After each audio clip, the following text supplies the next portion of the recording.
Cynful cowboy potatoes tonight. Make the rub if you don't already have some made. Line a pan with foil and leave enough to wrap it. Cut your onions and your potatoes. And mince that garlic. Put it all in a big bowl. Add some olive oil. And some of that cowboy rub. Mix it all up. Get those potatoes and all those vegetables coated. And put them in that baking dish and wrap them up.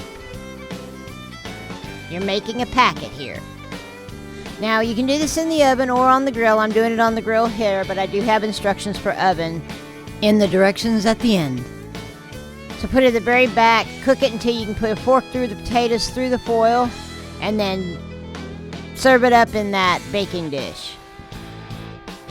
Have a link to a downloadable and printable PDF file in the description. And here's your recipe.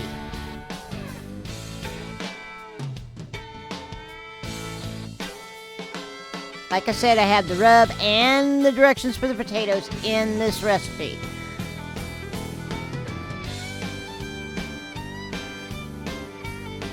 Thank you for watching this evening. Please like and subscribe, and y'all have a great day.